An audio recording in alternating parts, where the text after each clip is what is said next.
Let me tell you something about Bell Bank that you guys don't know. My wife and I race Ducatis. And the dealership where I go to purchase these things, I can see it from the freeway. And we have a couple of them in the garage, and I go to the dealership because they sponsor some of the things, and the people there are great. And then I see this ground being broken. I'm like, okay, cool. Hopefully the building's not too big because I like to see the dealership because that's where I used to go there and dream. And it's off the 101 in Bell. And then I see this sign that says Bell Bank. I'm like, why would you name a bank after a road? This doesn't make any sense.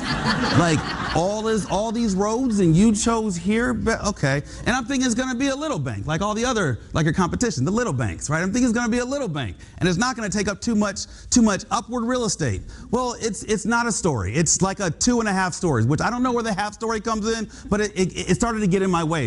And then it was pretty and all the windows. I'm like, what is this Bell Bank thing? I can't see where I buy my motorcycles. And then I started driving. I'm like, it is actually kind of pretty. Because I was in traffic. I'm looking, and my wife says, that is a very pretty bank. I said, it is. What is it? I don't know. Bell Bank must be named after the road. It's got to be where it's on Bell. It makes sense. But I can't. She's like, but we can't see the dealership. Sometimes things are built to block your vision so that you could take notice of where you're supposed to go. Whether it's the position that you have at work, whether it's the relationship that you're probably supposed to build, but you don't want to. Okay, maybe not at Bell Bank, but every other company I've spoken at, there's always that one person that knows that they don't like you, but they don't know that you know that they don't like you. I'm not gonna repeat that. There's always that person. Yeah. Oh, well, Joe, he got the second laugh. Yeah. He's like, ha, Yahtzee. I know who it is. I get a target right here. Well, no, it's not you. I've never worked with you, Joe. You're just another bald guy in the room. Thank you, sir. I appreciate that. I had hair in 2017, 5th grade math, I'm telling you.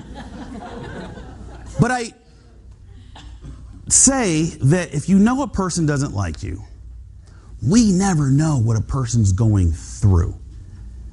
And most of the time this is what we do, right? We go, I haven't worked in corporate in 4 years, but I think it's the same. Hi, how you doing? I'm good, how are you? Great, that's fine. Right? That's typically what we do. Right? But why? I learned to stop. Hi, how you doing? You know, when you're a cop, you learn to read body language. And when somebody says, I'm doing good, like, I don't know what this smile is, but it's not even an emoji. And if it's not an emoji, it ain't real. So when somebody says, I'm doing fine, I will step back. What do you mean by fine? Like, why are you doing fine? And 9 times out of 10, the waterworks come down. And I'm like, dude, stop crying where I work. Don't do that. Because I'm not like comfortable like that yet. I'm still working on some things. And a dude crying in front of me, especially when it's a bigger guy.